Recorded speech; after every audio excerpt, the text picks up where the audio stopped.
Good morning দিদি ভাইজ। Good morning. আজকে সকালবেলায় উঠে যে যা স্নান ফান করে নিয়েছি, কিন্তু কেউ পুজো করতে পারিনি।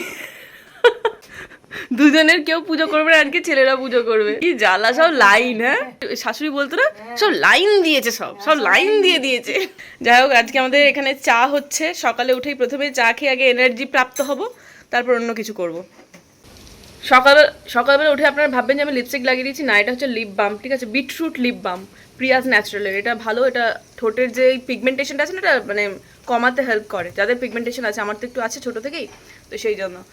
Good morning everyone, welcome back to my channel. আর আমার পিম্পলস উঠেছে মানেই বুঝতে পারছেন, পিসিওডি পেশেন্ট যারা, তারা খুব ভালোভাবে রিলেট করতে পারো এটার বিষয়ে। আজকে হচ্ছে সানডে, বাট সানডে আমাদের কোথাও যাওয়ার নেই, বিকজ অভিষেক মুখার্জির গাড়ি হচ্ছে সার্ভিসিং সেন্টারে। আমরা কোথাও বেরোতে পারবো না একসাথে, ঘরের মধ্যে ওই গ্যাদরা গ্যাং পার্টি হবে, ঘরের মধ্যে ইনডোর পার্টি। দিদিভাইয়ের ঠাকুর সকাল থেকে একটু বেশি টাইম উপোস থাকতে হবে, কারণ ছেলেরা স্নান করবে তারপরে পুজো দেবে, না হলে আমরা তো সকাল সকাল দিয়েই দিই। একটু ছিল আমাকে বলার জন্য, মৌ ঠাকুরকে একটু জলটা দিয়ে দিবি। দিদিভাই জানে যে বাটার লাগিয়ে খাই আমি মারি বিস্কিট। আজকের দিনটা কীরকম স্লো যাচ্ছে, কেন কে জানে। মানে রবিবার ইউজুয়ালি আমরা ভীষণ মানে ওই ফান লাভিং একটা ব্যাপার, বেশি একটু ভালো খাওয়া দাওয়া হ্যানা ত্যানা। বাট আজকের দিনটা না আমরা ভালো খাওয়া দাওয়া করছি, আর না আমরা কোথাও বেরোতে পারছি। কীরকম যেন একটা অফ যাচ্ছে, একদম ভাল লাগছে না। ঠিক আছে, চলবে, আর কি করবো, সব সময় তার একরকম যায় না। আর সত্যি কথা বলতে কি, কেন জানি না আমার মনে হচ্ছে ওভারঅল সব দেখার পরে যে এখন না প্রত্যেকটা মানুষের জীবনই না খুব আপস অ্যান্ড ডাউনস চলছে। আপনারা যারা দেখছেন তারা অবশ্যই আমাকে একটু জানাবেন তো এরকম হচ্ছে। একদিন ঘুম থেকে উঠেছে 9:30টার সময়।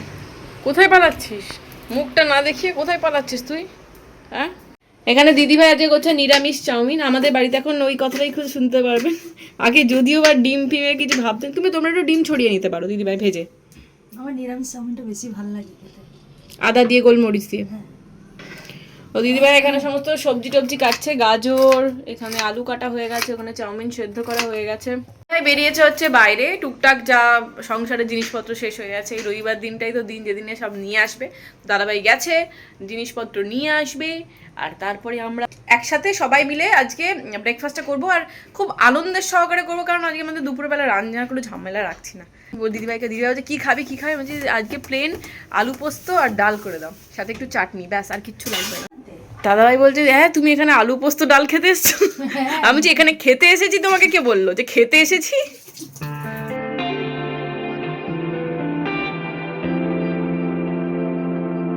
কেউ ওয়েদারটা অ্যাজ ইউজুয়াল দেখেছেন তো, একটু সকালবেলা বেশ এক চটকা ভালোই বৃষ্টি হয়ে গেছে, এখন আবার হবে। এখান থেকে দিদিভাইয়ের দুটো হাত নড়ছে, hi hello hi bye bye করছে। আমরা যখন যাই, আমাদের তো এই দিকে বাড়ি আর কি, সোনাগাঁও, তো ওখান থেকে যখন পাস করি না, ওই রাস্তাটা থেকে পরিষ্কার এই জানলাটা দেখা যায় দিদিভাইদের।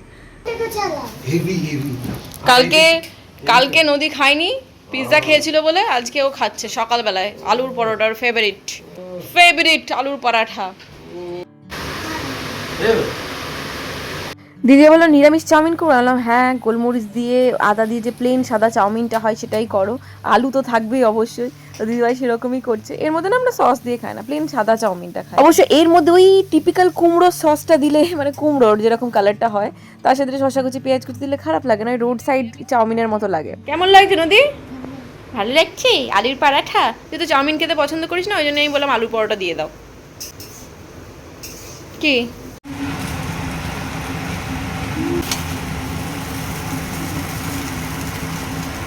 ঠিক আছে, ধন্যবাদ এত সুন্দর একটা ব্রেকফাস্ট সার্ভ করার জন্য। কাঁচি দিয়ে লঙ্কা কাটার ব্যবস্থা হবে।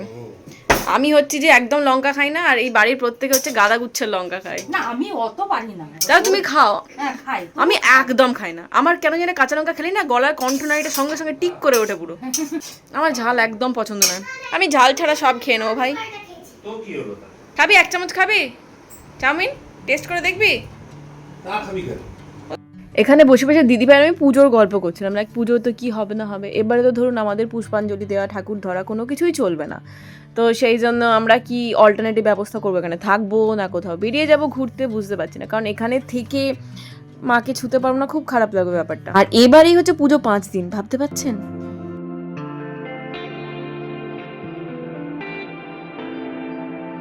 আচ্ছা আমরা ভাত নিয়ে বসে গেছিলাম, ভাত, উচ্ছে আলু ভাজা, এখানে আছে ডাল, এখানে আছে আলু পোস্ত, আর এই হলো গিয়ে আমের চাটনি।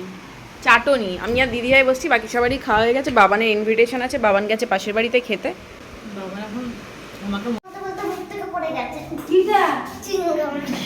এই যে আমরা বেরোলাম, চলো। নিচে পড়ে গেছে, নিচে পড়ে গেছে। তোকে ওখানটা নামা করাবো, যে ওখানটা পরিষ্কার করে তারপর যাবি। নিচে পড়ে গেছে তারপরে। দেখলাম আমি ব্যালকনিতে দাঁড়িয়ে দেখলাম হুট করে একটা আমের খোসা বাইরে দিয়ে চলে গেল। দাদাভাই বোধহয়। হ্যাঁ হ্যাঁ দিদিদের বাড়ি থেকে বেরিয়ে পড়লাম আমি, মিস্টার মুখার্জি, পূজা, সৌম্য আর নদী। এখন এখান থেকে যাব জিমে কিছুক্ষণ স্পেন্ড করব, কারণ আজকে কিছুই করার নেই। অভিষেককে বললাম চলো একটু ঘুরে আসি, দিয়ে তারপরে বাড়ি যাব। আমরা এখন দিদিভাই বাড়ি থেকে সোজা চলে এসেছি হচ্ছে সৌম্য জিমে। এখানে বসে আছি একটুক্ষণ, দিয়ে তারপরে আবার যাব বাড়িতে। নদী ওখানে ভীষণ এক্সারসাইজ করে করে বানিয়ে নিয়েছে, মাসেলস বানিয়ে নিয়েছে অলরেডি।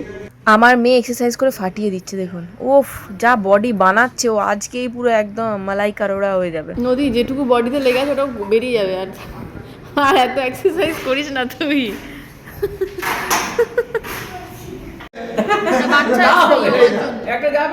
হ্যাঁ জানি তো, কালকে তো এলো আমার থাকতে থাকতে।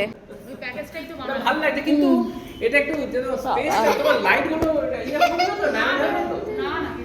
এবার চলো, এবার চলো চলো চলো। আরে এবার চলো, বৃষ্টি পড়ছে। একবার কর কর কর ক্যারেক্টার কিড। হ্যাঁ এবার পূজা মার। পূজা মনে হচ্ছে আস্তে করে কাউকে পায়ে করে চুমু খাচ্ছে এরকম।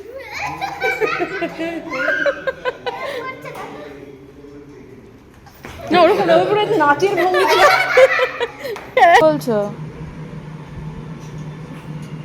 লেক লাইফ থেকে সোনারগাঁও শুধু ড্রেস চেঞ্জ করে।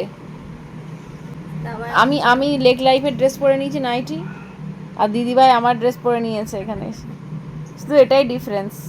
মুভি মানে অর্ধেকটা খেয়ে রেখেছিলাম, এখন আবার দেখছি। দিদিভাই বসে গেছে দেখতে। কি বুঝলে এই সিনেমাটা দেখে? হচ্ছে রক্ত খাওয়া খাই শুধু হচ্ছে জম্বি জম্বি। এই লোকটা মনে অলরেডি ইনফেক্টেড, ওই জন্য ইনজেকশন ফিনজেকশন নিচ্ছে নাকি, দেখে যাও। কি সুন্দর পুরো থোকা একদম, কি ভালো লাগছে না? এটার মধ্যে না হাড় গুঁড়ো দিয়েছি বলে সাডেন গ্রোথ হয়েছে পুরো। দেখুন পুরো এক একটা থোকা দেখুন, আর কি অসাধারণ গন্ধ। কেন জানি না আজকে একটু ওই লুচি আর একটু চানা মশলা খেতে ইচ্ছা করলো। দেখুন মিস্টার মুখার্জির চানা মশলা একদম পছন্দের নয়, এটা হচ্ছে আমারই পছন্দের। সেই জন্যই আমাদের বাড়িতে না চানা মশলাটা সেরমভাবে হয় না। কিন্তু যেহেতু এখন নিরামিষ খাচ্ছি, তাই প্রোটিনের ব্যাপারটা খেয়াল রাখতে হবে। এই কাবলি চানা ফানা পনির এগুলো মাঝে মাঝে খেতে হবে। তো চানাটা সেদ্ধ করতে বসিয়ে আমি চা খেতে বসলাম, আর বসে বসে আনসুরা মাসি আর মায়ের সিরিয়াল দেখছি। এই যখন আমি যেটুকু টাইম নিচে নামি, সন্ধ্যে দিতে নামি, তখনই এই সিরিয়ালগুলো দেখে একটু একটু একটু আমার হয়ে যায়। যেমন একজন আরশোলা খেয়ে নিয়েছে তার বইয়ের জন্য, এসব দেখছিলাম। যাই হোক, তাই ভাবি এসব লাকিয়েস্ট মানুষদের কথা। দেখুন ওর বইয়ের জন্য আরশোলা পর্যন্ত খেয়ে নিচ্ছে, আর আমার বর একটু চানা মশলা খেয়ে আমাকে উদ্ধার করতে পারবে না। ওইদিকে ছোটো ছোটো কেটে রাখা আলু আর চানাটা আমি সেদ্ধ করে নিয়েছি হলুদ দিয়ে, আর এখানে একটু টক দই, কাজু বাদাম, টমেটো, আদা, জিরে এগুলো একসাথে মশলা করে মানে পেস্ট করে রেখে দিয়েছি। এরপরে আটা নিচ্ছি, আমি আটার লুচি বানাবো আজকে, ময়দার না। আটাটাকে তেল দিয়ে মানে ময়ন দিয়ে নুন দিয়ে ভালো করে মাখবো, ঠান্ডা জলেই মাখবো। আটার লুচি ঠান্ডা জলে মাখলে আরামসে হয়, আর মানে অত গরম জলে মাখার দরকার পড়ে না, বেশ ভালোই হয়। তো আমি আজকে ভেবেছি আমি ছোটো ছোটো লুচি করবো। আমার একটা বান্ধবী ছিল ছোটোবেলায়, ওর মা একদম ছোট্ট ছোট্ট লুচি করতো, যে এক গা বলে একটা। তো ওই রকম অতটা ছোটো না করলেও ওর থেকে একটু ছোটো করবো, মানে আমার শ্বশুরবাড়িতে যেরকম হয় বড় বড় লুচি সেরকম করবো না। আর অনেকগুলো করেই খাবে মানুষ, মানে 4টের জায়গায় হয়তো 6টা খাবে। মেখে নিয়ে কিছুক্ষণ আমি তেল বুলিয়ে ঢাকা দিয়ে রেখে দেবো, দিয়ে তারপরে চানা মশলাটা বানিয়ে নেবো। চানা মশলা বানানোর পরে আমি বানাবো লুচিটা। তার কারণ আমার বাড়িতে কিন্তু তেল শেষ হয়ে গেছে। ফোন করলাম রমেশকে, ও বললো যে একটু পরে এসে দিয়ে যাচ্ছি। লুচির সাথে যে তরকারিটা হবে সেটা কিন্তু সরষের তেলে রান্না একদম ভালো লাগে না, মানে টেস্টটা ম্যাচ করে না। ওই জন্য সাদা তেলই দিয়েছি, মানে ওই রাইস ব্র্যান্ড অয়েল যেটা হয় ওটা দিয়ে, তারপরে জিরে, তেজপাতা, শুকনো লঙ্কা ফোড়ন দিয়ে মশলাটা দিয়ে দিলাম, আর উপরে একটু টক দই দিলাম, দিয়ে ভালো করে কষিয়ে সেদ্ধ করে রাখা চানা দিয়ে দিলাম। গরম মশলা দেওয়া যায়, বাট আমি আজকে গরম মশলা দিইনি। আমার এখানে একটা পাঞ্জাবি ছোলে মশলা আছে, তো সেটা দিয়েছে, একটু টেস্টটা অন্যরকম হয়, খেতেও ভালো লাগে। লাস্টে একটু কসুরি মেথি, বা যদি কসুরি মেথি না থাকে ধনেপাতা, আমার কাছে ধনেপাতা ছিল না, আমি কসুরি মেথি দিয়েছি, দিয়ে ঢাকা দিয়ে রেখে দেবো। আমি প্রথমে একটু টেস্ট করে দেখলাম, তারপরে দেখলাম নুনটা অনেকটাই কম হয়েছে, এই জন্যই টেস্ট করে দেখি, দিয়ে আবার একটু নুন দিলাম, নুন দিয়ে ঢাকা দিয়ে রেখে দিলাম। চলুন এবার যখন তেল আসবে তখন না হয় বাকি রান্নাটা করা যাবে। নদী খিদে পেয়েছে, লুচি খাবে? গরম গরম লুচি। গরম গরম গরম গরম লুচি খাবে। ওপরে উঠে বসলাম, ব্যাস চলে এলো আমার তেল। তেলটা ঢেলে রেখে দিলাম, দিয়ে তারপরে কড়াতে দিয়ে দিলাম বেশি করে তেল। আর কড়াতে যখন আমি তেলটা দিলাম তখন অবশ্যই কড়াটা গরম থাকতে হবে। আগে আমি যে ভুলটা করতাম সেটা কড়া গরম না করি আমি তেল ঢেলে দিতাম, সেটা তলায় লেগে যাওয়ার চান্স থাকতো। এই জিনিসটা এখন খুব সুবিধা। যারা নতুন রান্না করছো বা নতুন সংসার করছো তাদের জন্য বলে রাখলাম, যে কোনো রান্না, মাছ করো, মাংস করো, পনির করো, যদি কড়া বেশ ভালো করে উবু জ্বলন্ত গরম করে তারপরে তুমি যদি তেল দাও তাহলে দেখবে পনির ফনির কোনো কিচ্ছু লাগছে না। কিন্তু যদি কড়া ভালো করে গরম না হয়, ধোঁয়া না ওঠা হয়, তখনই কিন্তু লেগে যাওয়ার চান্স থাকবে। দেখুন ছোট্ট ছোট্ট লুচি বানাচ্ছি এখানে আমি, এবার ভাজবো। কালকে আমার শাশুড়ি মা পর্যন্ত 6টা না 7খানা লুচি খেয়েছে ছোটো ছোটো বলে। আর আটার লুচি আমার শাশুড়ি মা খুব ভালোবাসে, তো সেই জন্যই দিলাম। এই দেখুন কি সুন্দর কুবো কুবো হয়ে লুচিগুলো ফুলছে। আমি যখন ক্লাস 10-এ পড়ি তখন আমার বড়দির বিয়ে হয়ে গেছে, আর ক্লাস 7-এ পড়ি তখন মেজদির বিয়ে হয়েছে। তো যখন বড়দির বিয়ের পরে প্রথম আমি ওদের বাড়ি গেছিলাম কলকাতায়, তখন বড়দির শাশুড়ি আমাদেরকে একটা লুচি আর চিংড়ি মাছ ফুলকপি তরকারি করে খাইয়েছিল। লুচিগুলো না সাদা ধপধপে হতো, মানে আমরাও ময়দার লুচি করি বাট ওরকম সাদা ধপধপে লুচি না আমি বানাতে পারি না, আর কোনোদিন দেখিনি কাউকে বানাতে। আপনাদের কোনো আইডিয়া আছে মানে ওই সাদা ধপধপে লুচিটা কীভাবে বানানো যায়? তাহলে আমাকে একটু শেয়ার করতে পারেন, আমি একটু বানানোর ইচ্ছা আছে। এক একটা মানুষ না এক একটা রান্না ভীষণ ভালো পারে, তো আমি দেখেছি সেই মানুষটার থেকে অন্য কেউ অত ভালো রান্না এটা করতে পারে না। যেরকম দিদির শাশুড়ি লুচিটা করে, ও অসাধারণ লুচি, মানে লুচি এরকম এত সুন্দর, পুরো রাধা বল্লভীর মতো বড় বড় সাদা সাদা হতো। যখন লুচি হয়ে গেছে সার্ভ করে দিচ্ছে আনসুলা মাসি, মা, নদীকে। কেমন লাগলো লুচি? গেলে কটা লুচি খেয়েছিস আজকে? 7 না 6 খেয়েছি, 6। এই হলো আমার আটার লুচি আর সাথে চানা মশলা। আমি দেখছি লক আপ। আর এই হচ্ছে আমার নিকোনি হার্বাল হেয়ার অয়েল, অনেকটাই শেষ হয়ে গেছে আর কিছুটা আছে, আবার রিঅর্ডার করতে হবে।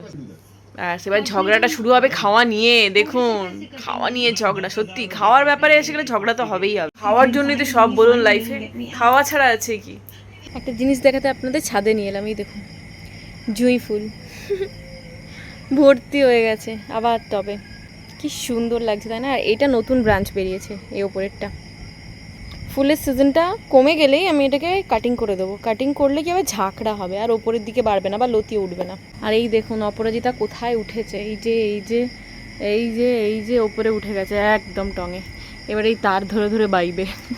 জবাতে পুরো পাকা পাতা। এই দেখুন ঢ্যাঁড়স দেখাচ্ছি, দেখেছেন কত কচি ঢ্যাঁড়স? এই একটা, এই একটা, এইটা না এটা মানে ফুল, এইটা ঢ্যাঁড়সটা এটা ধরেছে। নিকোনি হেয়ার অয়েল মাসাজ করে মাথায় একটা চুটি বেঁধে শুয়ে পড়ছে। এখন বাজছে 11টা, অনেকটাই দেরি হয়ে গেছে। এডিটিং করতে করতে শুভ। কাল সকালে দেখা হচ্ছে নতুন ব্লগের সাথে। Bye bye.